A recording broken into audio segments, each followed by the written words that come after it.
All right, there we go. All right, we're back there for these Aquarius.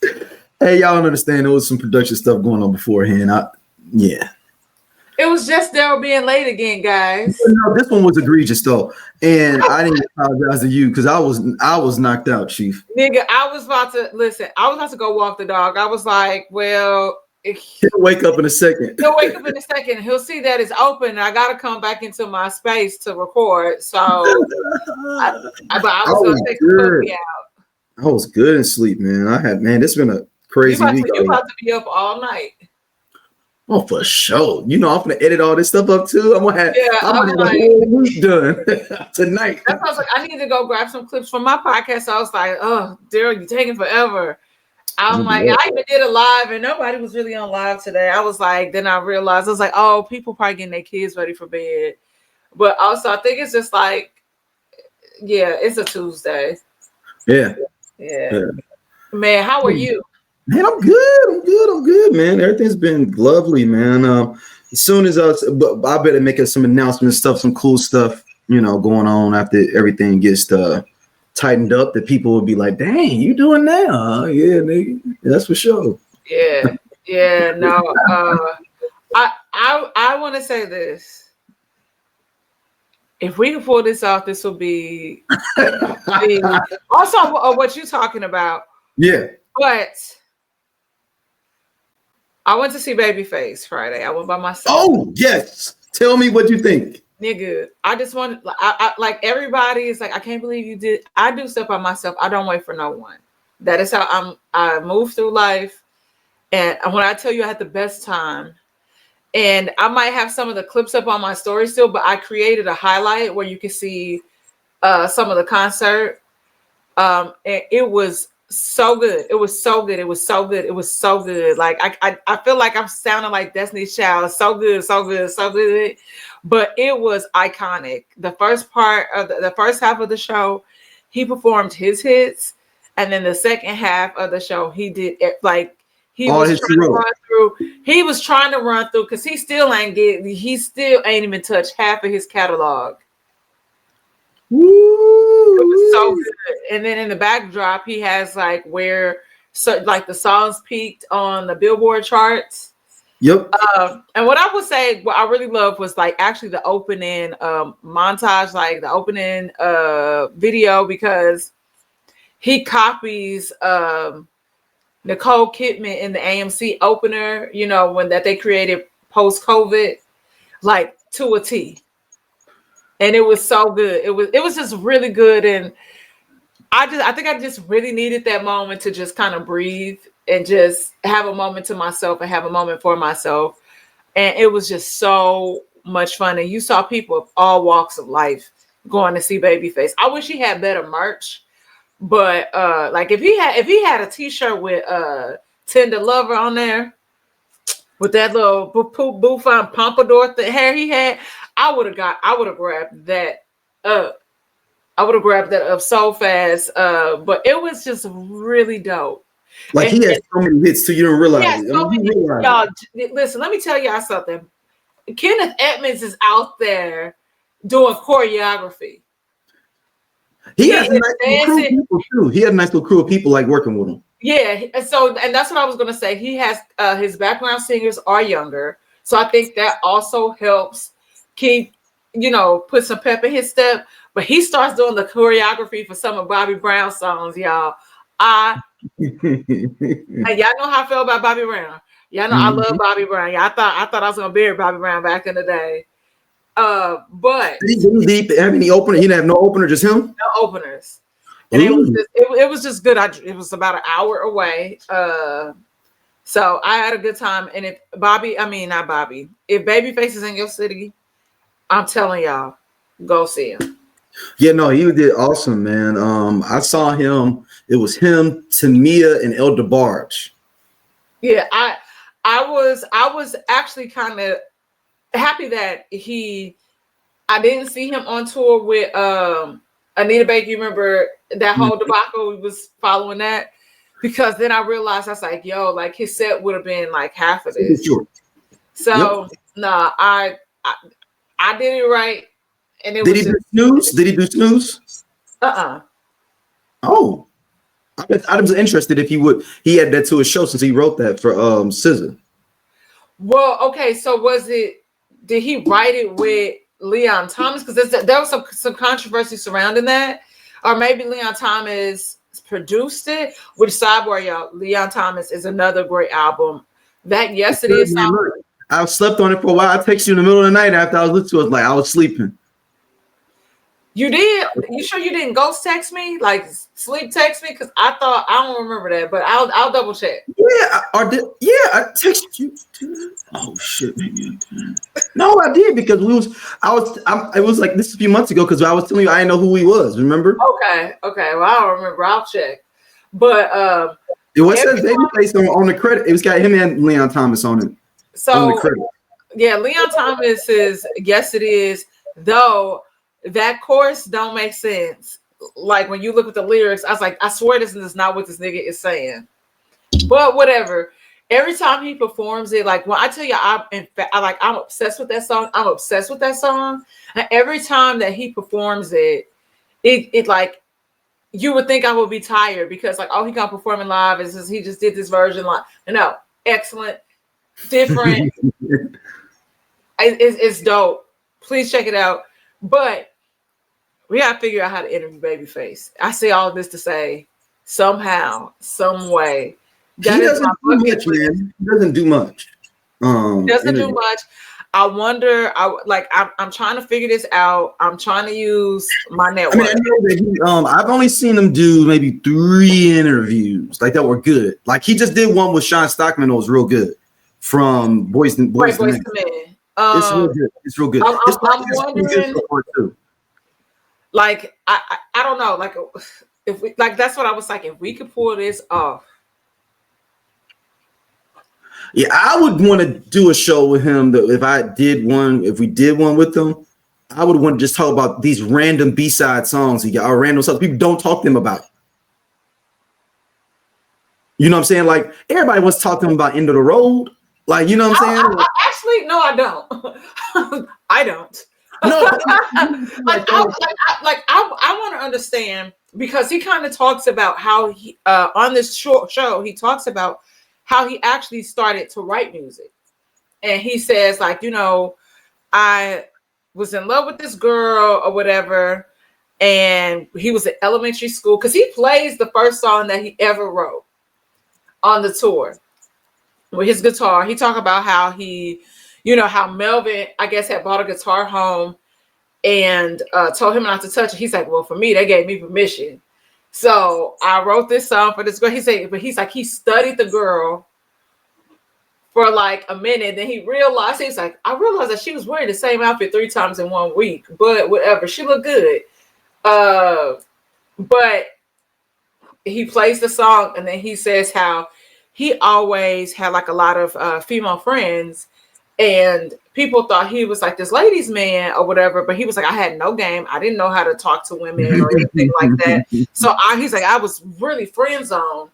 And when I thought about it, you know, when I really got into writing music, I was like, I'm going to write music for women. That's what I wanted to do. And then here we are. So I want to kind of understand like his thought process sometimes and, you know, what was like, you know, maybe was there an album that he wrote or produced for somebody, or maybe even himself, like what was, if you have so many iconic songs and albums, but like, do you have maybe a favorite, you know, era where you were writing for somebody? Things like, I would like to know things like that because I think about, because he performed a lot of Bobby Brown.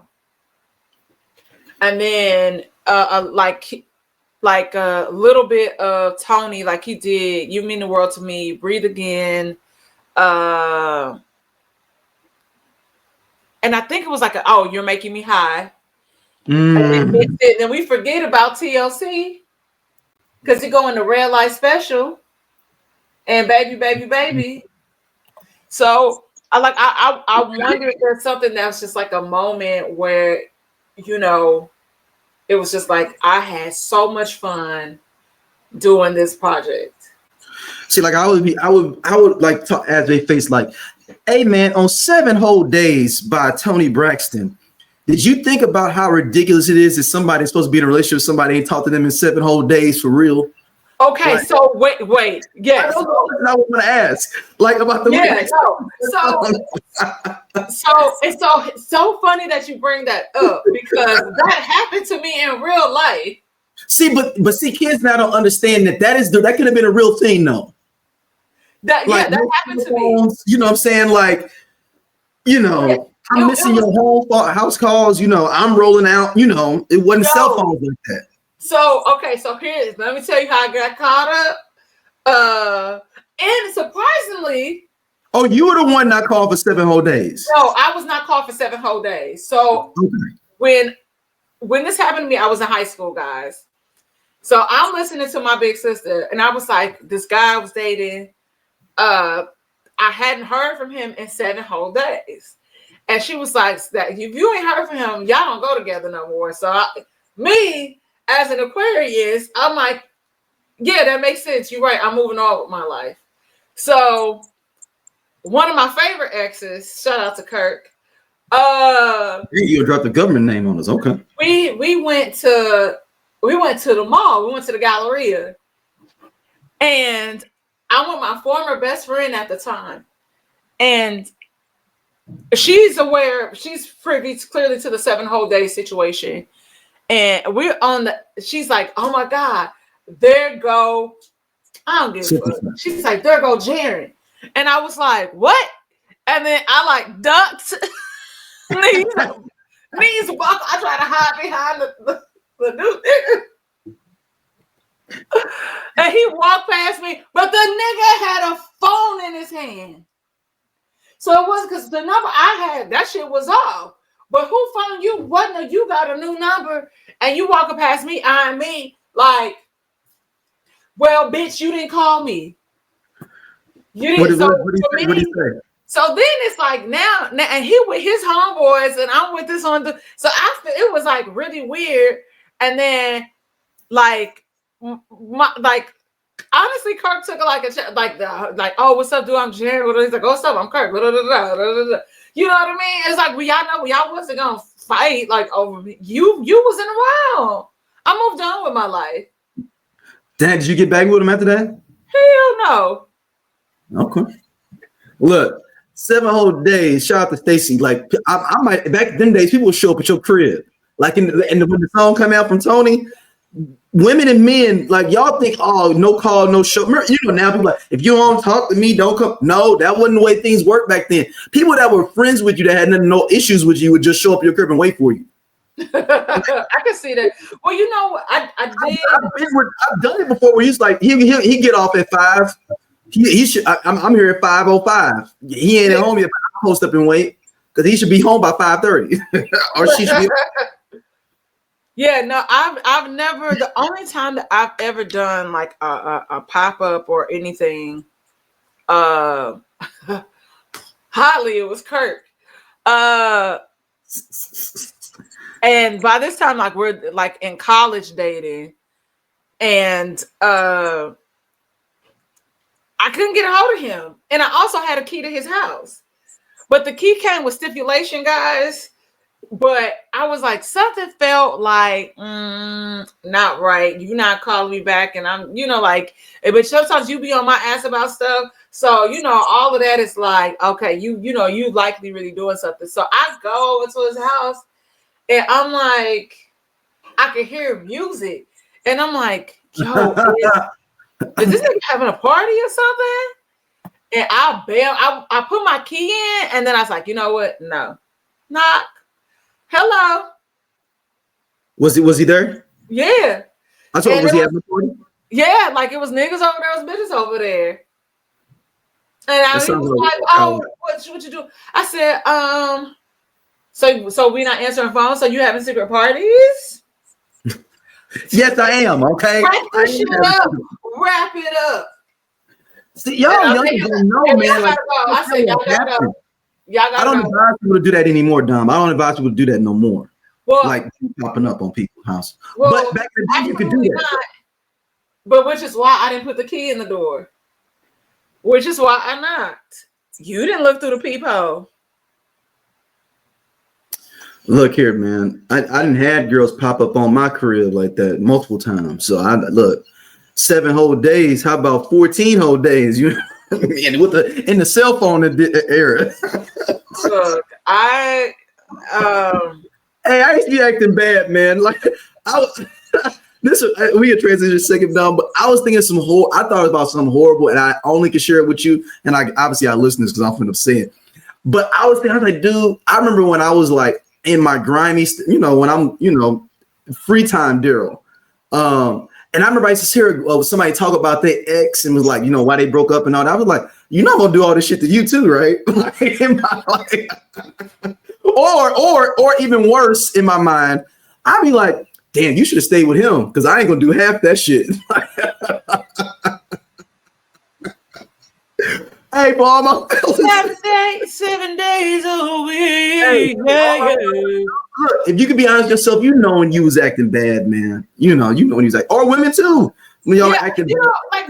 There was some women I could date on, like, man, you too nice. I'm in this thugged out era of myself, of D, and I ain't gonna do you right. I'm just gonna let you go because look, I'm gonna ruin you the way I am right now. Well, look.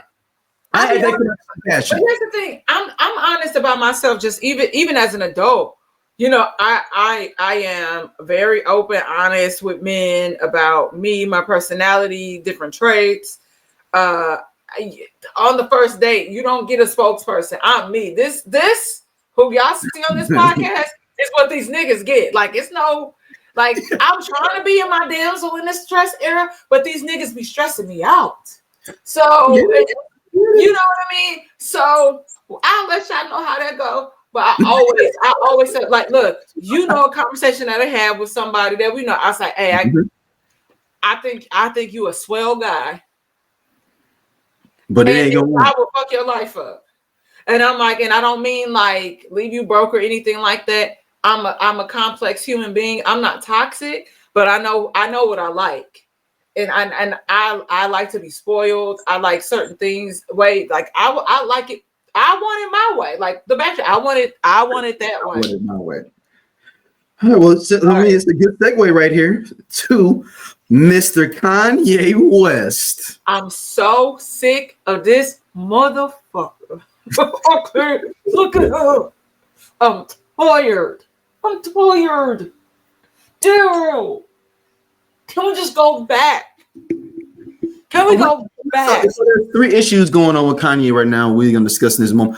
Do you want to start from him? So it's not bipolar, it's tripolar. Yeah, well, I mean, it's 3 different things that. So he is beefing with Kendrick Lamar now. Say he don't fuck with him and wish that Kendrick Lamar was not on his song he produced with Playboy Cardi. I'm gonna run down all 3 and then we'll tackle him. Number 2. Kim is in some kind of custody battle thingy with him over Northwest. Podcast, we definitely discuss healing. We discuss aspects of psychology. We discuss you becoming the best you, mental wellness, for sure, health. Femininity, parenthood, dating, definitely dating, single parents. And it's from a lens of 2 psychologists, Yeah. So, but also two people who grew up like with both parents, married parents, and then you all know that Chloe and I are the youngest of our crews, like her siblings and my siblings. So so it's from that perspective. Yeah, looking at life through that lens. Yeah. So you're gonna get a whole lot of things from us. From us being women, going through life as parents, and all of these awesome attributes. But yes, womanology, the study of women. The study of women. Over the way that he's kind of putting her in certain predicaments that she necessarily doesn't agree with, or they have discussed, and he just says, fuck it. And then thirdly is his obsession with Diddy. Should this be Diddy watch? Kanye West edition, or he's not. I don't know. We don't have a Diddy watch on the docket, y'all. So I mean, no, we're not gonna force it. No, look, this is a separate complex issue. I want to. So those are the 3 things we're going to tackle right here. Go ahead, Don. Actually, they're like 4 because you're missing one. What's the well, I guess that does fall in line. So I came across a tweet, well, and it's a screenshot because I don't follow this nigga since So he goes on this rant about Cassie and saying that he's like, so Cassie ain't extort Puff, and then somebody responds to him like, mind you, like, shows the video of, they put the video up and they respond like, they responded to to Ye saying this, here's the video. How every nigga hit a girl before Puff, but everybody's so mad at Puff. And then said, fuck Jim Jones. And then he also mentions that I'm assuming he's talking about the rapper, right? Yeah, I don't listen. Niggas be having beef with Jim Jones. I'm so confused. He also said Cassie came to Puff and said, give me 30 million or I'm gonna release a tell-all book. That looks like extortion to me. You can't extort someone for something that they did. What you can't. Yes, you can. Let me take I guess, but technically that would be blackmail. But I guess technically extortion and blackmail is illegal. Yes. So, but if you did it to me, though, is that extortion? If you did it to me, I thought, wouldn't extortion, blackmail be if I know something about you, like with a third party that, I know that you cheated on your wife and you need to give me 15 million. That would be more so extortion. That happened to me. That would be, I would say that more so falls in lines of extortion, and blackmail would be, I'm using what you did or what I know against you because you did it to me. Okay. I guess. Hold on, let me let's just Google. Let's just I was like, we act like we don't have things to look this up. So this goes back. Yeah, the only one. As soon as I put it in, that motherfucker popped up. All right. So extortion involves using threats of harm or violence to obtain something of value, while blackmail specifically involves threatening to reveal embarrassing or damaging information unless demands are met. All right. Yep. So blackmail. That's how I was like. I feel like it's more so blackmail, but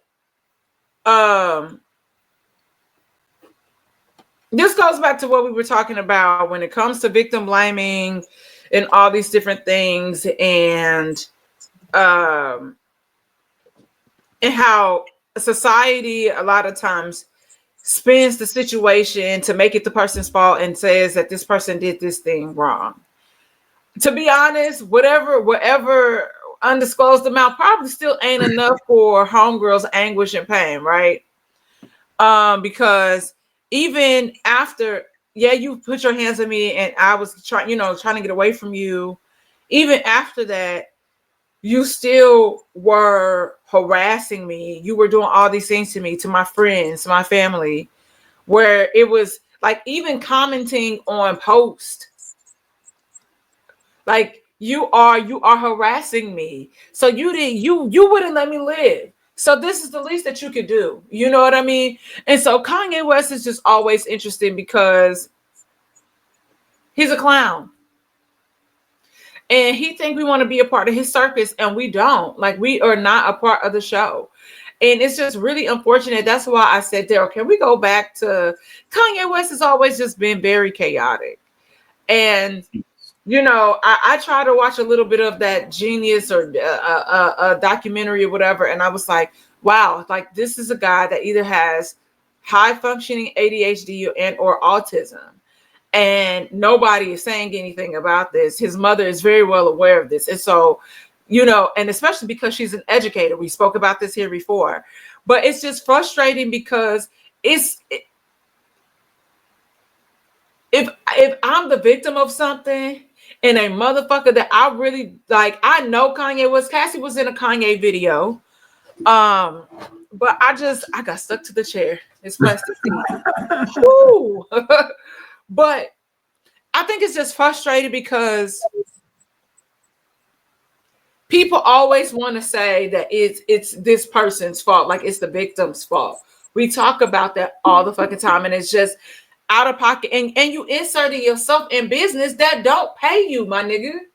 Like, so hold on. So Dom, so just to give more legal context to your statements here, it is not illegal to threaten to sue if something has happened to you. Like if you be like, dude, I'm gonna sue you if you don't do this. That's not blackmail.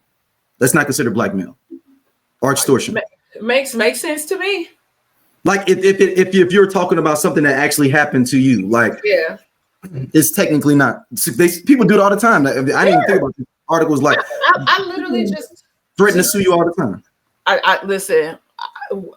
I would tell the nigga I was like, hey, legally, this is what you can do. This is what you can't do. I always encourage and implore people to know their rights, especially in the workplace.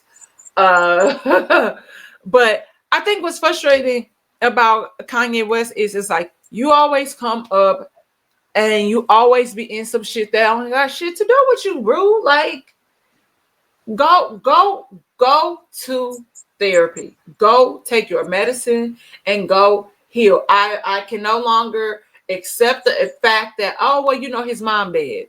I told y'all that before. I can no longer accept that. You can mourning can be a lifelong grief, mourning, all of that can be a lifelong thing. But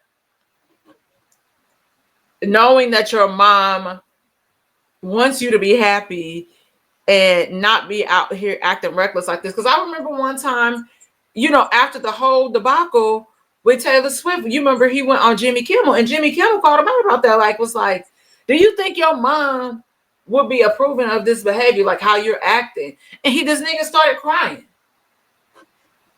So it's like you've had people genuinely say something to you, and you just want to be acting an ass with your balls out. Go somewhere. Go somewhere. You got your wife out here naked, and she, you know, is educated and, you know, comes from a line of wealth, like, you know, her as an architect. Like, all y'all, you know, y'all need to go do that coke shit bullshit somewhere else, because we tired of the shenanigans, in the words of Jocelyn. We're tired of this shit. And then all this stuff. Why you be coming to the internet about Kim, and now all of a sudden Kim a white woman and your kids are black? Where was this energy when y'all was dating, when people was telling you different things? And I ain't even mad. Listen, I ain't even mad at Kim for what she did. Yo, y'all making people be sympathetic towards Kim, man. That's how bad Kanye's been. That is how bad it is. And then you gonna say to Kim, so Kim got the name and likeness over my black children. So a white woman has control over the name and likeness of my black children, as if they not hers either. And then speaks to Cardi about putting my daughter on a song with him. These dumbass celebrities be trying to play with me in my face. I held my tongue about not being on Cardi album. Him going to my ex to ask my daughter to be on the song 2 days later was too far. Nobody finna play with me. Nigga, you playing with yourself. What the fuck is you talking about? The fact this is embarrassing. You're not embarrassed, bro. Nah, like, he's an egomaniac, yo. Dude, this is like you remember Kanye West, TMZ was outside his house, and they said, Kanye, he said, shut the fuck up. Like, take your own advice. Shut the fuck up. Because this doesn't make sense. And you're really, and I don't like to question people's parenting and nothing. You know what I'm saying? Because everybody has parenting in their own ways. But it really sucks that they're infusing this girl Northwest into all this shit, particularly Kanye. Yeah. Because she loves the shit out of her daddy, which, you know, that's great that a daughter loves her daddy. But it's like he uses that in a way, and I wonder if his other kids really even fuck with him. Is she like the only one that fucks with him for whatever reason? It's probably one of them things of like, she seemed like she wants to be an artist. They kind of positioned her in a lot of ways, even though you may disagree with me. I think they positioned her into being this business, even if she wanted to or not. I mean, they named her Northwest. They, you know, leaked her name as TMZ when they was, you know, back then. they, I you know, think that was Anna Wintour that accidentally did that. who did? Anna Wintour from Vogue. Oh, really? Oh, I mean, they could. I mean, but they've been they push her out. They've been pushing her out before. The other kids, we don't know who the hell they are. But Northwest is the one they've been pushing. Yeah. For good or bad, I don't know what they're doing, whatever it may be. But it's just, man, like they don't. And I'm gonna say they because I don't know them, but they won't let her be a kid. Yeah. That is my problem with all of that. I don't think that they kids She looks older too. Like, yeah, she looks old. Not. I know what you're saying. She looks. I don't like think 14 or 15 already. Yeah, I don't think that their kids should be a part of social media. How they are. It's one thing for you to have a private page, or whatever, where it's just strictly for your friends or whatever. Because kids, I get it. Like you want to be in the know about whatever, but I think that they should have been allowed to have some sort of level of normalcy.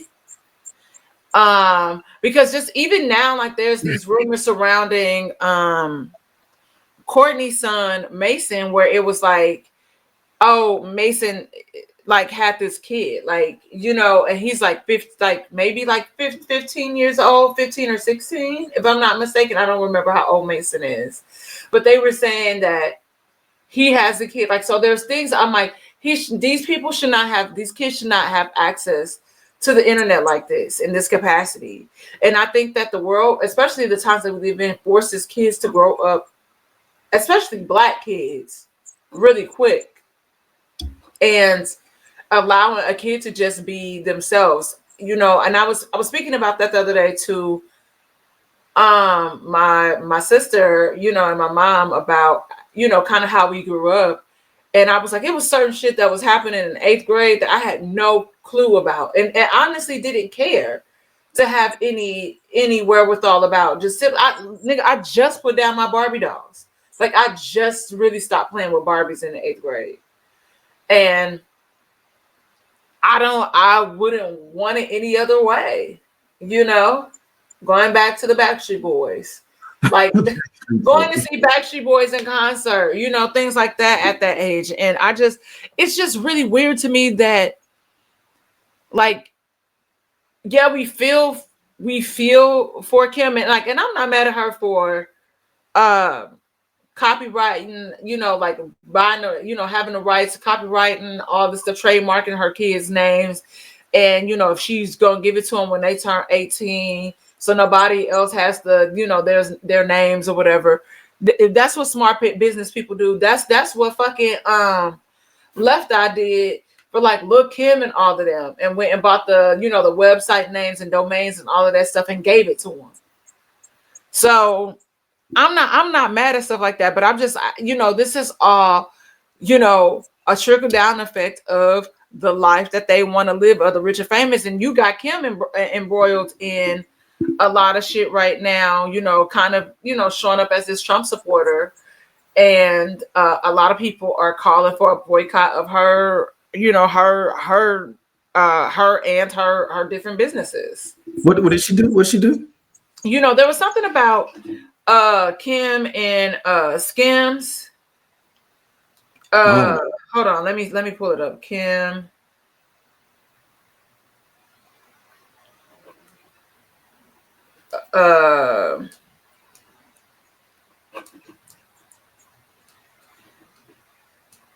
Because it was like, hold on, because I saw it yesterday and I meant to send it. Oh wait, maybe I did DM it to you. Oh no, maybe I DM you something else. Hold on. Oh no, I sent you something about Keefe D.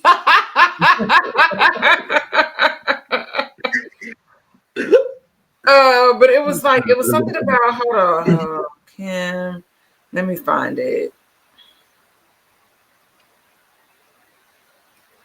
Somebody said Kim Kardashian definitely would have been a slave over back in the day. So she's on the cover of Perfect magazine with her Tesla robot. And then, so you know how everybody feels about Elon Musk at the moment, you know, his Nazi affiliation and all this stuff. And you know, like somebody's like, choices were made. They're like, you raggedy bad built bitch. And somebody said, ethics never existed with her. She is never mindful of how she is seen or how her actions will impact her kids. Money and being in the front of the camera will be all that matters to her. So, yeah, it's just. But this is sad. I mean, really, Kanye. This is all his fault, but you know what? We're gonna take it back. Okay. It's motherfucking Ray J fault. You know how I tell you all the time, everything fucking start with this nigga. It's fucking Ray J. Damn. You know, went to the Ray J. I hit it first. Damn. This is his fault. And let's not talk about how them girls took, you remember she was she was cleaning closets and Brandy assisted and doing shit like that. And don't forget how they ran up a check on motherfucking Brandy credit card. And Sonya had to turn around and sue them. Yeah. Oh, yeah. Now don't talk about that, how them hoes was thieves. Hey, yeah. I mean, okay, that's what if I would say. It's like, so what was it? Kim's mom always been about this though, because Kim, she was younger, she fucked with the lead singer 3T. Yeah. When she was in high school. But also, no. Let's take it back further. Bruce Jenner. Bruce said that when they were introduced, when they met, that he was on hormones, transitioning in the 80s. Really? Yes. And she got him to stop? Mm-hmm. And it was like you just having a crisis, like a midlife crisis. Damn. So, look at her. Look at her. They hustle. They've been hustling. I guess you could call it hustling. I don't know what it is. But Kanye he's a sucker for all this stuff with Kendrick Lamar and saying, you know, I don't really like know what you're talking about. Oh, you haven't heard the comments from him, right? All right, hold on. Let me tell you this. I miss Kanye when Kanye first discovered Twitter. That was peak Kanye. That was like Good Friday Kanye. And Kanye would do like tweet random shit like, you know, he would close the elevator, like the door closed the button on the elevator so he had an elevator to himself, and he would see somebody run into the elevator, ask, you know, want him to hold the door. He's like, and I'll just look at them in the eye and close the door. And I was living for tweets like that because that be real shit. You be like, I just want this to myself. I need a moment. Like tweeting about fonts. So yeah. But Kanye's daughter's supposed to be coming out with an album. Okay. I didn't know that. Northwest was supposed to come out with an album, and Cardi was supposed to be Playboy Cardi. Which, keep in mind, though, folks, I don't have no dog in this fight. I don't even know. I didn't know who Playboy Cardi was like a year or two ago. Like, to be honest with you, I don't know what song does he sing? Besides the song with Kendrick on it, like a snippet I heard. Okay, but Kanye said, I decided. Go ahead. No, can you tell me what Playboy Cardi sings?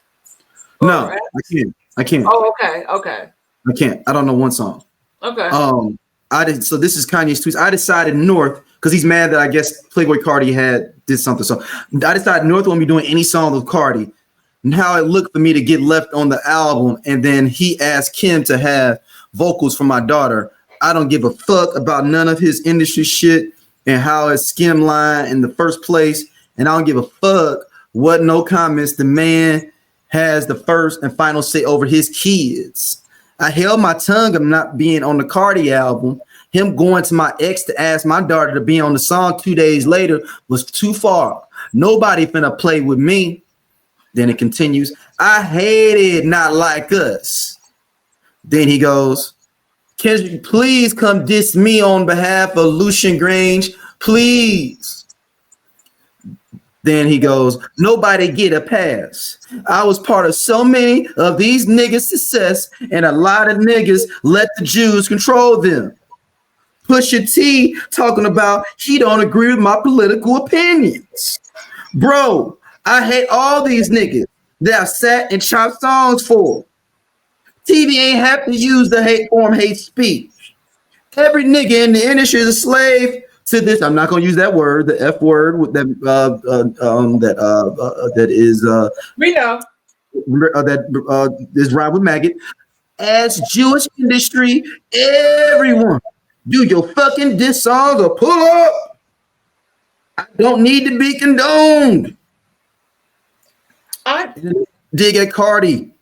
What's this? Then he says, "Hey, Iggy Azalea, I need to." So he has a baby with Iggy Azalea, y'all. Just for this. So this is where this is going. I need to. Okay. Yeah, so this is where this is him being messy here. Hey, Iggy Azalea, I need to get Onyx vocals on my song. That's my nephew. That's the son name. His name Onyx. Oh, and I'm a rap about one of your businesses. The fuck? Hey, North. It's your dad. These all in a row. That's why I love this. Nigga, what is going on?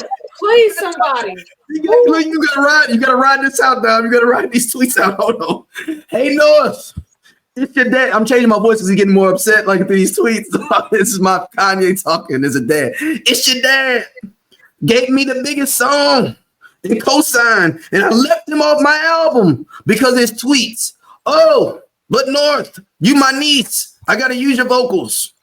All right. And then he says, hold on. Then he says, I'll turn they back when I spoke up and the Jews put all on the French. Okay. What? These niggas never made a memorable song. He's like, if an artist checked every box other than having any good verses on songs, and his last album ripped off my whole language.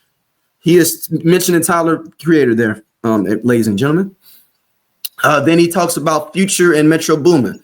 These niggas called me to get on that Like That remix. And then after I mentioned Lucian Grain, they didn't fuck with my boy. I'll put the song on DSPs. That is the end of Kanye's rant yesterday.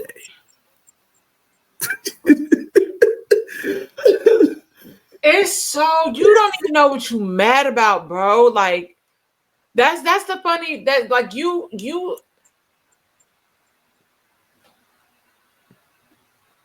we ain't gonna never get Watch the Throne 2. Knicks. Like we never get Watch the Throne 2. Like that shit probably said about 10 years ago, Don. I know, but still, like sometimes you have a little hope. Like no turning back from this. It's not happening. You think the Carters can be dealing with this Negro on a tour? This is so freaking weird. And speaking of the Carters, I just want to interject that like we talked about Tony Busby or whatever, and them throwing that case out, and how Jay-Z is countersuing him, is suing him to get him like disbarred and all that stuff. Well, you know that the Jay-Z's attorney interviewed the girl Jane Doe, and she said that she was never ever trying to include Jay-Z in this whole legal drama.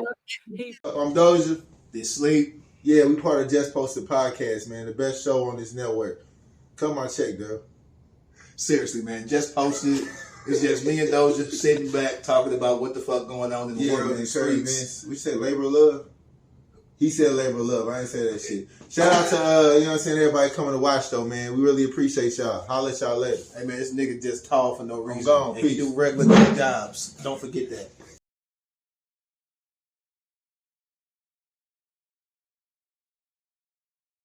Then Tony Busby drops an audio of her saying that she didn't say that, but she's probably like, "You're intimidating me. Yeah. I was your client. You're intimidating me," and so yeah. Shout out to Tony Busby, man. He's just that old slick. He's the straight up character from an 80s or 90s movie that you would stereotypically think is like a slick lawyer that's finna do something on a soap opera or something. Like he's Victor Newman. He's who? He's Victor Newman because Victor Newman was a lawyer, wasn't he? Huh? Victor Newman was a lawyer on Young and the Restless, wasn't he? You know what? I don't know. I just know. Yo, let me tell you this about Victor Newman. He's like, I can't stand that Jack Abbott. He hated Jack Abbott. Let me tell you that. And every one, he's like, I can't stand. He's like, Jack Abbott. But Well, they had Newman Enterprises, so he's a businessman. He's a businessman. He wasn't. That's what I was like. No, I remember Newman Enterprises. Yeah. So yeah. But if the victim was a good cat, I mean, you know, we seen Tony Busby is kind of a slimy dude. In the hood, that's with Victor Newman. So. But I think that's the weird part about all this. It's just like you're unraveling and you don't know, like it's just shit. You just trying to, he's just throwing shit at the wall to see what's gonna stick, and then you trying to pin like the niggas against Kim. Niggas still like are just aesthetic alone and how whether she is gonna continue to get her fillers or whatever, though she's turning back into like a white woman. Like niggas still lust after all of them hoes. So like, what are you talking about? Like, the niggas is lining up to see who could get her next. So you done had her. It's other niggas that's waiting in line for their turn. So it's irrelevant at this point. But you just need to figure your shit out and be a good father, and let's move it along. Yeah, I just need him. It's just even he like is trying to like redo his Sunday service, but it's like trying to have like an all male chorus line or some shit, and it was like the did he not pay the original people or something? Yeah, it's not the original people, but it's like no, but that's out there is what I'm saying. Like, oh, you ain't paying cats and like doing them kind of dirty. Yeah, you that and then even you know, like you can't be fat, you can't be this, you can't be that. Like what? Who? And the funny part is, let's move it along. Fuck him. Yeah, and y'all, and I know y'all gonna jump in the comments. Y'all weirdo Kanye West fans at this point. I wouldn't say not to. Yeah, y'all weirdos. The ones that be like, Kanye's got a bigger plan. You know, Kanye is plan? Yeah. So tell me what the plan is. They'll come in here and be like, say that, you know, even though this man is ridiculously crazy. And we need to start shaming people more again. We gotta bring shame back. We say that all the time. Let's bring shame back. It's gotta happen. But all right, let's jump right into before we segue here. Hey man, y'all cats in the comments on this R. Kelly joint. First of all, one of y'all was real funny. I'm not even gonna front. When y'all called me a Timu by Marley, I laughed myself. Nigga, what? I busted up last. You didn't see that? Hold on. Wait. I'm going to look. Wait. You look. Hold on. Hey, I was bugging up myself. I had to say hilarious. I commented back like hilarious. Oh man, and people keep on calling me Bob Marley. I'm starting to feel good. People calling me fake Bob and all that stuff. Bob Marley ain't a bad person to be people to think you are. And then somebody saying Kelly should be pardoned. Cherie 518. What? Right. It is that's incoherent. I didn't mean. Okay. So okay, hold on. Y'all fascination with R. Kelly and him getting out of jail is ridiculous. It's weird. That's what I'm saying. Right. I wonder if we did a Venn diagram of the R. Kelly apologists and the last of the Kanye West stands. Would they be together on the same Venn diagram? Do you think that you think the same people that are supporting Kanye are the same people that tell R. Kelly he should be free? Hold on, wait. Hold on. Wow, listen to the board. Dom is pulling out the board. Yay. You know what they have in common?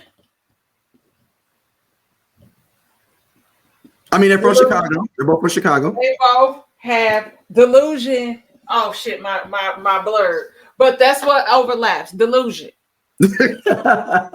Okay.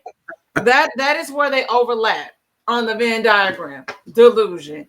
Because baby, ain't no way in hell that motherfucker getting out. And I always tell people that say that shit have been some sort they have either been abused and they've been taught to accept that's just what happened to them as if it's a part of life. They don't either or they have been doing the abusing. Let's be clear. Real clear on that. Because ain't no way in hell I know that I'm going to be fucking to a R. Kelly song knowing that he's talking to some 16, 17-year-old girl. Yeah, y'all some weirdos. What about that turns you on, you creep? And just like I said last week when we was talking about Anthony Edwards, women can be predators too. Mm-hmm. And a lot of y'all was out here molesting, sleeping with underage boys when y'all was 27, taking because your boyfriend was like, "Oh, come fuck my 15-year-old nephew, you dumb bitch." Mm-hmm. Anyway, so y'all can stay weird over there and not in a cool way, maybe under the jailhouse. But over here, we respect and love women and children, so shut the fuck up. Let's move forward a little bit. Jonathan Majors, is they got a tape on him? Well, first of all, I don't like you. Number one, you sending me this some alleged stuff going on with him and Megan being married. We're not even gonna discuss that. That's still allegedly at this point. They said it happened over the weekend, friend. Yeah, well, yeah, what? Yeah, all right. Yeah, I need more. I need more people. For me to believe that fully. I sent you something, so you had to figure out how to get me back. Because I won't reveal yours, because yours is a little bit way more personal than mine, which actually is more personal than mine. So that's really is personal. But you sent me. I swear, like no. Here's the thing. I was like, no, oh, okay. I honestly forgot about your encounter, but just because it's such. I know it's hard to tell. Yeah, and the weird part, the weird thing is about all this. See, now people are coming from Michael B. Jordan because Michael B. Jordan hold on, I got stuck to the chair again. In the latest edition of GQ. Is talk. I guess they asked him about everything, and he just credits him with being like his brother and like a good friend and or whatever. And clearly he waited till like the hype from all the drama, everything died down. But I think it's one of those. So Rolling Stones had some audio. They claim it was leaked of him admitting to strangling his ex-girlfriend. Right. The lady that had the lawsuit and the charges that he had. And this comes like literally like he's on a press tour right now. For magazine. And we've been talking about that movie supposed to be awesome. And the trailer for I Ain't Gonna Front, it looks fucking good. So everybody's saying what is Rolling Stones beef with Jonathan Majors, because they're the ones that broke the story the first time. Right, because they're the ones that had the people. Didn't they have all the people they interviewed or like that was from college and stuff, from like Yale and stuff? Like, yeah, he was an asshole then and blah blah blah. Yeah, like different blind items or whatever. Yep, blind items. Thank you. That's what I was thinking. At this point, I told y'all. And I don't know if y'all been like I spoke about this, the Justin Baldoni and Ryan Reynolds shit with Blake Lively. I'm surprised these publications have not learned their lessons from the lawsuit that is currently in place against the New York Times, from a defamation case. I don't know why these publications keep doing this shit as if print is not dying and all this stuff, and y'all not laying people off left and right. But I'm interested to see if the New York Post, the New York Times. Times. It's the Times. Okay. I think that is against the Times, because that was like an op-ed. No, it wasn't even an op-ed. It was like an. Oh, I can't remember what it was, but however the Times published that, it was almost as if they said stated stuff about Justin that was factual, but it was defamation. Oh, no, it is the New York Post. It's the Post? Uh-huh. Okay, they kind of salacious anyway. Yeah, that's I'm just making sure. Doesn't make it right. So I'm gonna say it again. I'll be interested to see if no, I'm thinking you're right again. I googled those. It was a big deal. Yeah. That's why I thought it was the Times, because it was a really, really big deal. And I was like, yo, them niggas that just laid off people. Yeah, Justin Baldoni insists Patriotic New York Times stay in Blake Lively case. Okay. Yep. Yeah. So I'll be interested to see if Majors, like tries to sue them or anything, because y'all got it out, and not excusing his behavior. We already talked about this on here. I think what's it's like it was real. It's real. Like I'm not excusing what he did, like you said, but it's like real weird that y'all dropped this right before the movie drops next week. Because I know what y'all trying to do. We know what y'all trying to do. And somebody is friends with that young lady over there. Because this. Oh, that's what I was going to ask you. Literally, that's what I was going to ask you. I was like, do you think that you know somebody over there? You know somebody over there, because nobody else had this. This seems like this is something that TMZ would have. And that's the thing. It's like, we live in a day and age where nobody has any sort of integrity when it comes to journalism anymore, because everybody wants to be the first person to drop the hot tea, right? And I'm not saying that this should not be public knowledge. We're aware that something happened. We all saw the video. He was found guilty of whatever. So whatever happened inside that courtroom, they were able to prove enough where, he was, on probation or whatever. So something, that showed me something came up in discovery, right? Do I believe that people can make mistakes and deserve a redemption story? I, as a Chris Brown fan, I'm gonna be real. Yes, I believe that people do make mistakes, and I also think that people need, rehabilitation. I always said, for me, I felt like Jonathan Majors should have fell back a little bit. I still stand by that. Yeah, but this Magazine Dreams movie, it sucks because a lot of people was involved in this project. So I could see why he would fall back on this one. Or it's like, when controversy surrounded certain films, this person just wasn't on the junket. We've seen that before with people where, how was it? I guess it's saying that my battery's dying, but I guess that we've seen that in the past where people that person just really wasn't on the press tour. So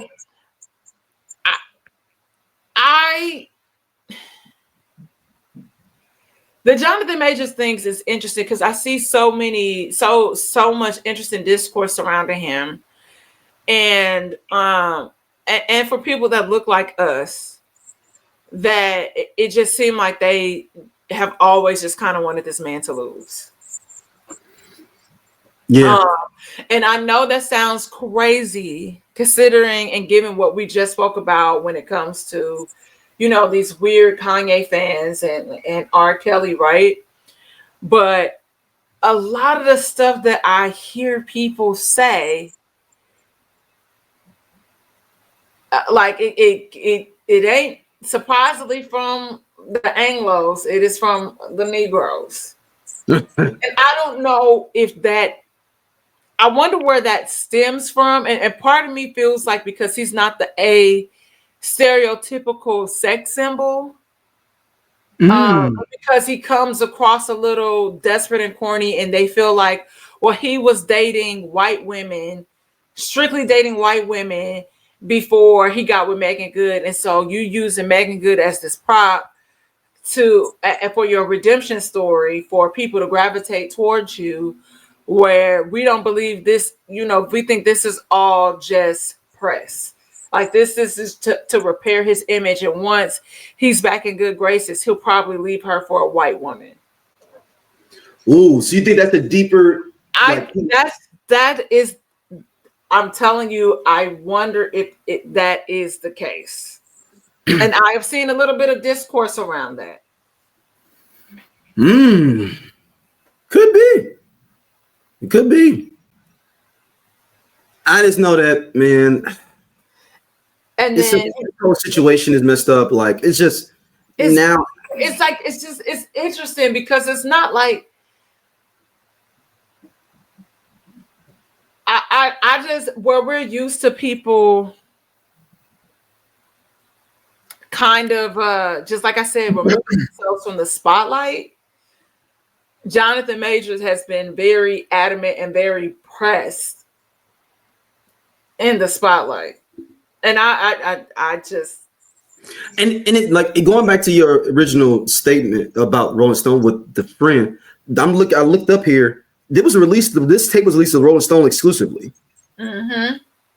So I'm like, how did like you said earlier, how did it skip TMZ, the Shade Room? I'm thinking about all the other. What's the other one? Drudge Report.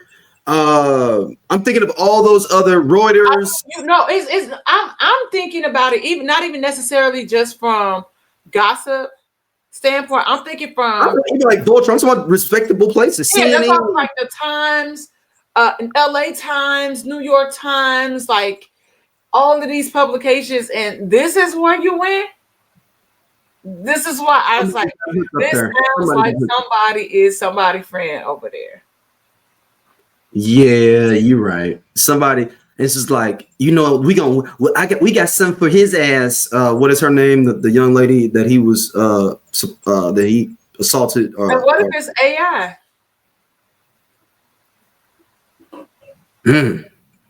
Now that's what I would do if I'm Jonathan Majors. Or don't say nothing and let people. Don't say nothing. I wouldn't say nothing. Or do you? Let's get our PR hats on here, Dom. Or do you leak something that has somebody else start putting out there that is AI? You could do that, or he just kind of in this place just because he owns this. I just wouldn't even acknowledge it. Doja, They sleep. yeah, we part of Just Posted Podcast, man. The best show on this network. Come on, check, girl. Seriously, man. Just posted. It's just me and Doja sitting back talking about what the fuck going on in the world and the streets. Man. We said labor of love. He said labor of love. I ain't say that shit. Shout out to everybody coming to watch though, man. We really appreciate y'all. Holla at y'all later. Hey man, this nigga just tall for no reason. Gone. And he do regular jobs. Don't forget that.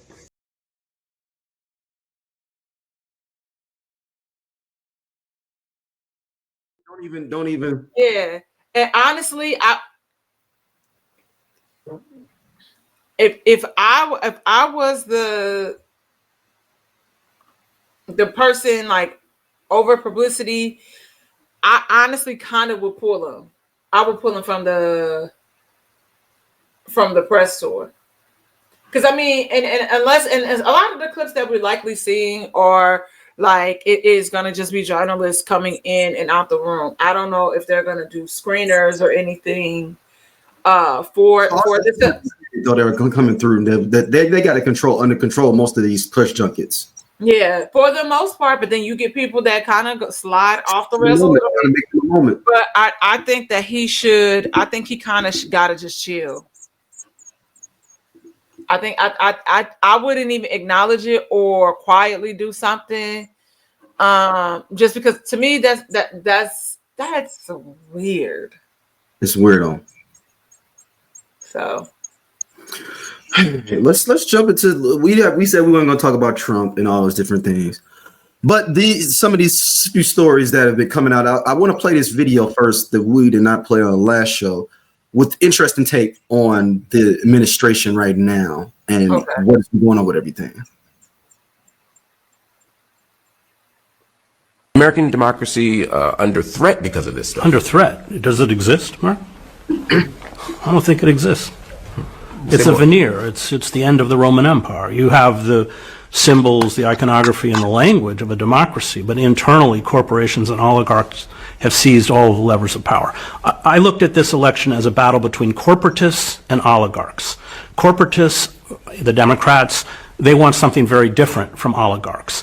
Corporatists want stability. They want decorum, the kind of decorum that Obama had or Bush had, or Bush was an idiot, but at least you have some. They could clean him up a little bit. And Biden, whatever his cognitive failings were, because they want stability, especially in terms of trade agreements, because they make investments overseas, takes a while for a return on a profit. Corporatists want something different from oligarchs. Oligarchs are about chaos. They're about, as Steve Bannon said, deconstructing the administrative state. Why? because it is a pure form of rentier capitalism. And by that, I mean that they make their money by setting up toll booths, Amazon, all of these digital media platforms. It's not about producing goods. And the more that the state is deconstructed, that's why they want to abolish the Department of Education, everything that we need as a civil society becomes privatized. And you see it in I wrote a book called America, the Farewell Tour. Begins in Scranton, Pennsylvania, where everything, the sewer system's privatized, the parking authority is privatized, the electricity is privatized, and of course they've jacked up the rates, and the services are not very good. And they want to privatize the post office, so we can have a dysfunctional post office like the UK, which is privatized. And so that's what oligarchs want, and the oligarchs have won. They won. And but that's what this battle was about. In terms of if we strip away its the kind of trivia or the cultural differences between the two parties, that at its core was what it's about. And so we have, as you point out, I mean, we have now an oligarchic system. But as Aristotle wrote, once you create an oligarchic system with those kinds of inequities, then your only two choices are tyranny or revolution. All right. That is Chris Hedges there. He is a social political commentator, worked for the Times, heavy in the game, political game when it comes to the pen and writing. He's got tons of books, 20-some books on all these different topics. And we'll get a little bit more to what do you think about that, Dom? Absolutely agree. 110% agree. The episode that I'm dropping with my history teacher this week. Oh, so you end up getting them on. Yeah, I never get my history teacher on. Yeah, I know you've been talking about it. Yeah. And we kind of talk about that, how empires, literally typically have a reign of 200 to 250 years and how old America is. And we're just kind of at that state where it is our Roman Empire, where we see everything that's happening in real time crumbling. And something has got to change. So it's either you're gonna, be a part of the revolution, which will be televised, literally, or you are a person that you are sheep, you are complacent in everything that's happening, and you see a lot of people looking to us, the blacks for support and help us, and we taught everybody when you were voting. And why it was important for you guys to even get out in your midterm elections, because so much was at stake and you guys didn't do it. And so here we are living this nightmare. And again, I live in a blue state, that they're actively working on trying to push that to a red state in the next election and all of that stuff. And you can see it happening here. And, the discourse and how they're trying to manipulate everything that's happening. But ultimately, it makes sense. And we see it. And now everybody is scrambling, and you're wondering why eggs are $40. Someone posted on Facebook today, they went to the store out here, and 18 eggs cost $43. And I was like, okay, go to Aldi, they're 10, and get 2 for $20 if they let you, because now and stack up. Yeah, and you're seeing I think you're going to see also a revival of people creating a lot of gardens, farmers markets, where it's not that it's necessarily a barter system, but it's being able to provide services and goods to people at a lower cost because of how these corporations are trying to rip us off. And this also leads me back to how upset people are with Target regarding them rolling out their DEI, and understanding the numbers that Black people as a whole, when you pull all of the metrics from DEI, that we only benefited from it at the lowest. We were at the bottom and it was 6%. And that white women were the people that benefited from DEI the most. Next it's gay men, or if you were on like the Ligga Bigga Tigga scale. But so we only had like that 6%, and I want to know, okay, why are we hitting Target so hard? Where are the where are the list of companies that we all should be hitting? Because we can do the same at Walmart. Yeah, they got a little blackout list. They got a blackout list they put out there, I think, like a few weeks ago, like every day. Yeah, but it's like, but Target has taken the biggest hit. And so that means if we shouldn't be shopping at Target, we should not be shopping at Walmart. You shouldn't be I with the Target boycott though, I think it's more of a lesson to other corporations. Don't fuck around and find out. Don't, you know what I'm saying? Like, that's what I think it is. Well, I know people were saying that, it was because they said they wasn't going to do away with it. And then they did away with it. Yeah. And then like the person that's like kind of over there, like diversity or like the president or somebody over there was like some Latino woman. I was like, well, yeah, I know how that go.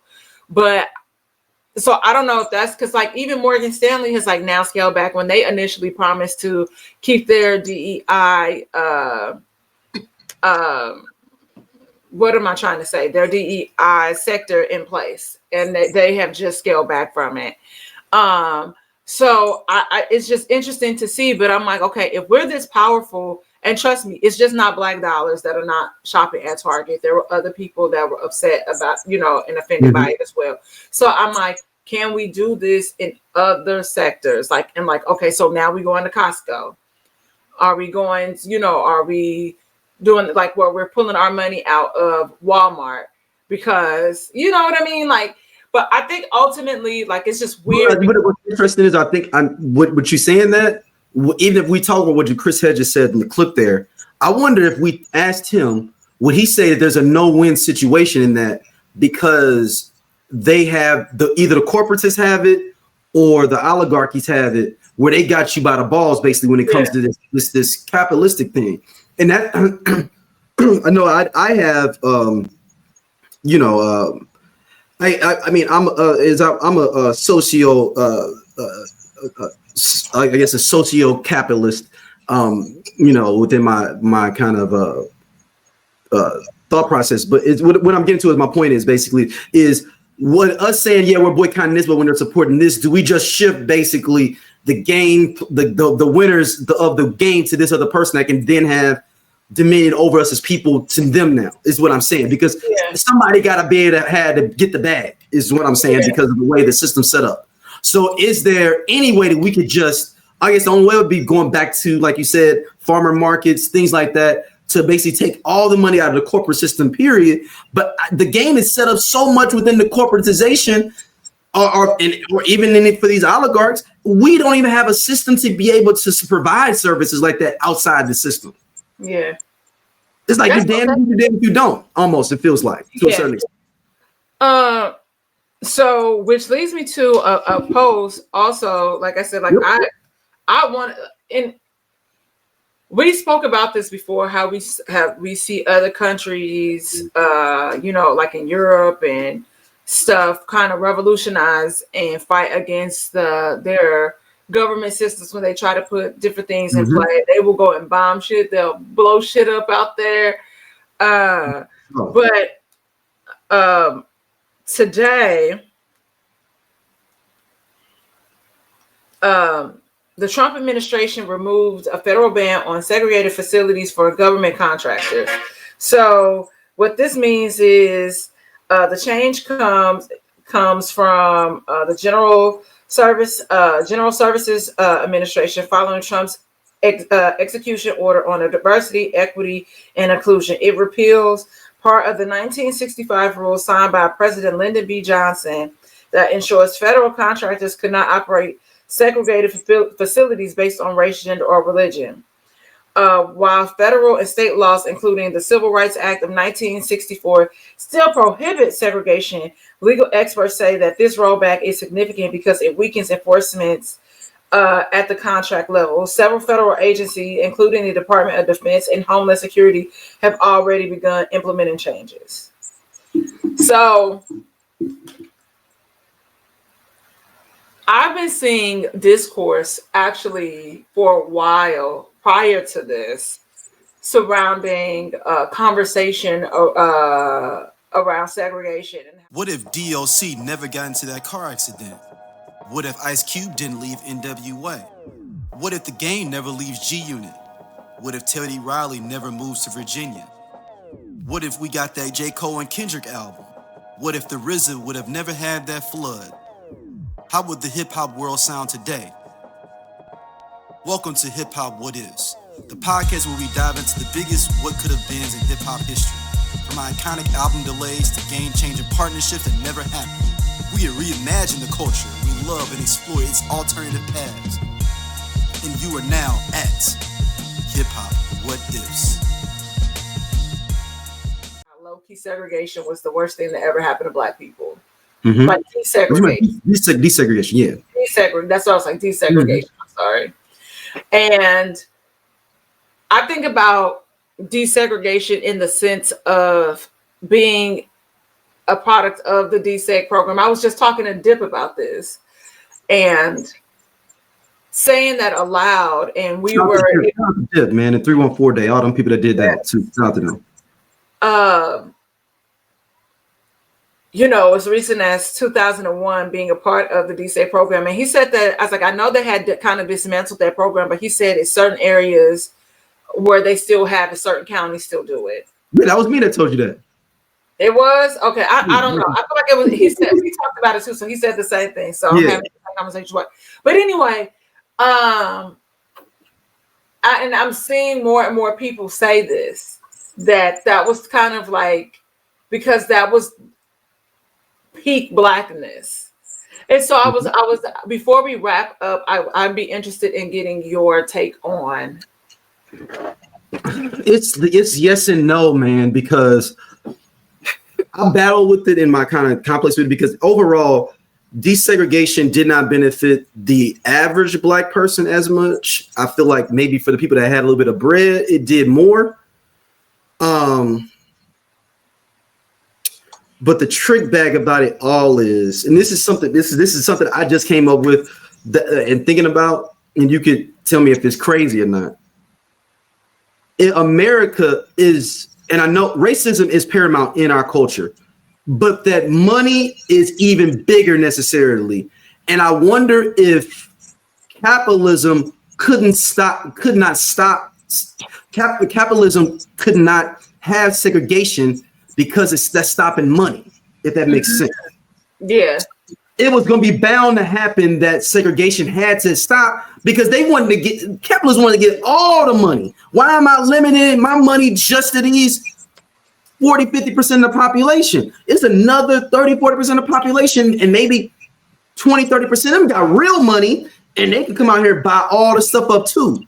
So the reason I thought about this is, for instance, there's two brands that particularly, it was three brands that particularly are very fond of in the Black community, and they thought of this and they opened the doors. The first one is Cadillac. Cadillac was the first company to sell directly to Black people. Yes. So what happened was, so back in the day, for those people, quick history lesson. And Lincoln did the same thing right after Cadillac. That's why we're endeared to, well, at least we used to be endeared to Cadillac and Lincoln back in the day. So Cadillac was the first. So back in the day, if you were a Black man and had a little bit of bread, two things happened in the 20s and 30s when they had Black people with a little bit more money. One was white banks wouldn't let us bank there. So when the stock exchange went down and the Great Depression happened, cats had money up under. We had cash up under the mattress to be able to move them because y'all wouldn't let us get a bank account. Yeah, so our money wasn't in there when the banks was falling. So we was like, cool. Oh, cars are coming in. I got a little bit of cash up under the mattress. Hey Martha, let's buy a car. I heard they kind of popping. Get us from place to place, and usually take us an hour to get to the market. Now it take us 30 minutes. So before you would have to have a white person or a white broker. Basically, it was business set up on to be middlemen to help Black people get cars. Yeah, like really businesses set up. People like, all right, I'm gonna go in and buy your car for you because of segregation. So what Cadillac saw was, hold on, why don't we just sell directly to black people and cut out the middleman of that middle person, still charge them a little bit more, but it's still cheaper for them comparatively to the broker guy. Everybody's happy then, because let's say a car was $5,000, I had to pay another grand to the broker dude to get me through. What if I'm charging now $5,200, still a little bit more than normal, but it's directly, so the person has saved $800 and we just increased $200 on it, and we can directly, all these people are going to buy directly from us. That's one case. Second case was Hennessy. Yep. Hennessy is one of the first liquor brands to sell directly to the black speakeasies, the black bars directly. You had to, once again, you had to have a white broker to get you your liquor into your place.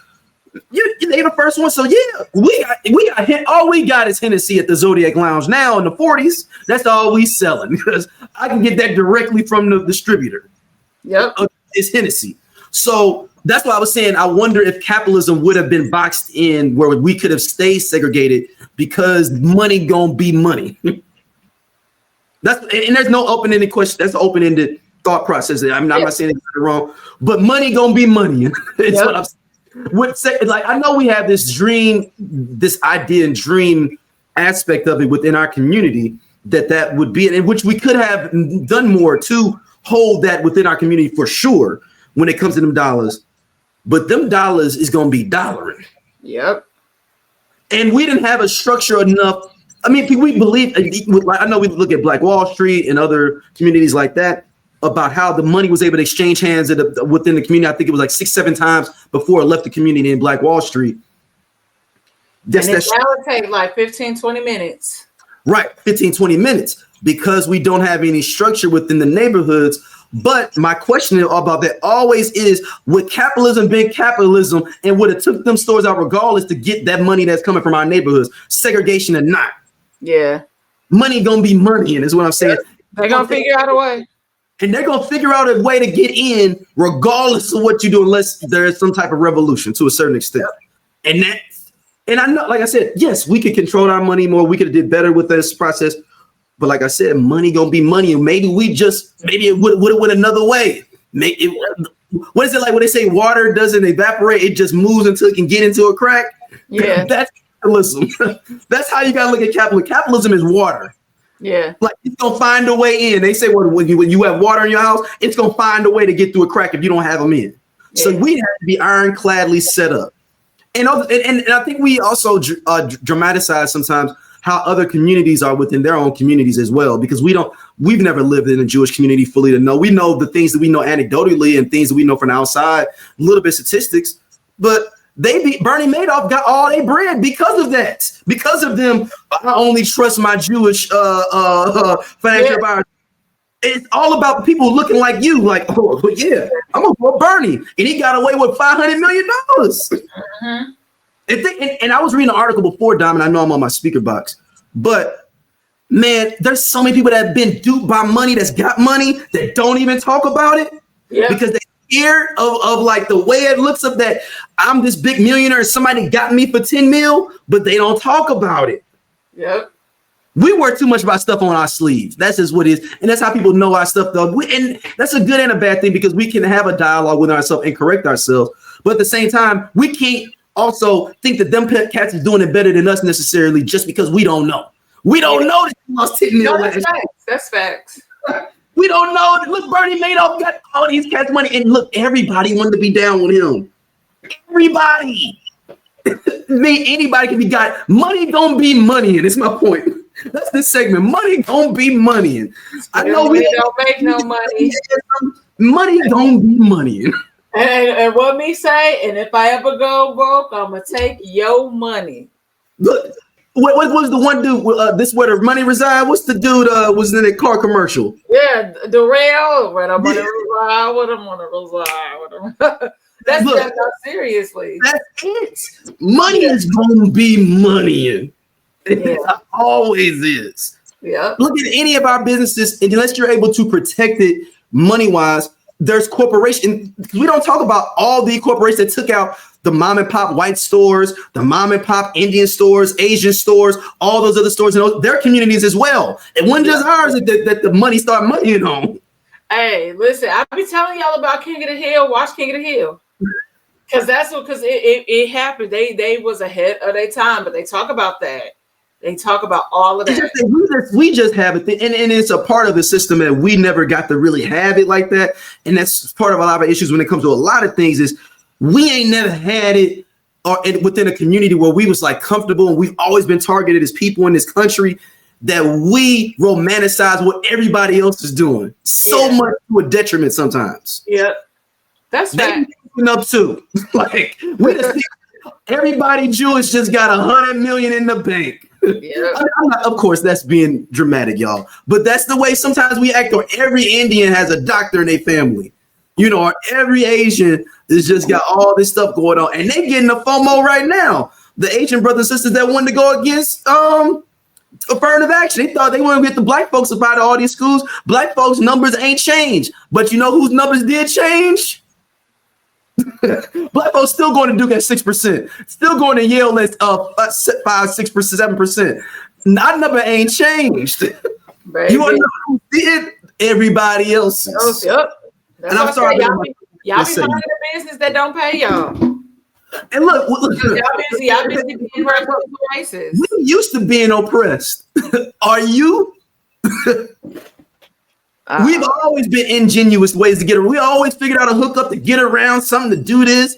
Well, you know what? Check it out. Since they don't want to let us in our schools, we're gonna create our own schools. If they don't want to let us in this spot, we're gonna recreate it. Even within this capitalistic country, we always got a little hookup on the food stamps, the SNAP card. Illegal or legal or not, we gonna find a way. What money gonna be money. Money gonna find a way. Yep. Absolutely. Life is gonna find a way, money gonna find a way. Absolutely. And I think we're more of a capitalistic country. We're more American than we are black, and that's a whole nother the thing there. Money gonna be money, Yep. And I know y'all gonna get mad. You're like, what are you talking about? We have all these different things. Money gonna be money. Unless we had to figure out how to be money and on money. But then the whole other thing is when you get to a certain point, when you get to a certain amount of money, how much morals do you have? And I know we've had this debate. Like, I feel if you get to $1 billion, you've been on some bullshit at some point. That's just me.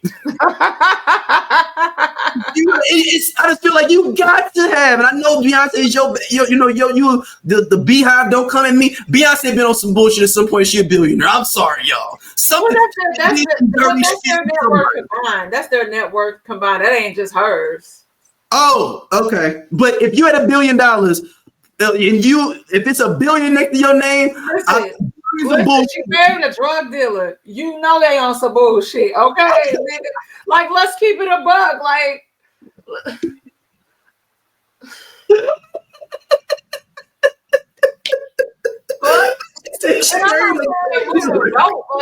that's not me saying they moving dope or nothing like that. But you're saying like his morality is a little bit different. Your mentality is different. So like the way you move about and how you can get your morality is a little bit different. Like, and that's no shade. Like, money gonna be money, and y'all. Look, I know and at the same time, don't think money gonna get you free either. As a black person, it's deeper than that as well. So, and it's my TED Talk. All right, y'all. Right about to go out because I was like, that's what I was like. Because where can people hit you up at? Y'all can find me at the St. Angeles everywhere you listen to podcasts, and Instagram and TikTok. On TikTok, I've been posting my Hey, shout out to TikTok. It's been wild on there for the record. I need the people to engage. Like, I gotta figure out the hashtag. I'm gonna try this one. I think I might have figured out a little. You figured it out. Look, I can give you access to my page to SEO it up because my commentary surrounding my character analysis from the characters of Lost are hilarious. They're witty. They're funny. And it's not hitting. That's the thing. It's like that be what's it like it. I hate that this stuff doesn't like push you to like. I know that they were even saying on TikTok, like Instagram, like hashtags like might not necessarily be a thing anymore. But how you could tell if you shadow ban or if something is you have to look at your analytics to see how many people that saw your post that don't follow you. Mm-hmm. So yeah, it's just weird. I hate it all. Yeah. But man, thank y'all for listening as always. Hey, come over to TikTok, SOLC Network, SOLC Network everywhere, man. We got everything everywhere. Any whatever you own, we there. And we appreciate y'all always. Peace.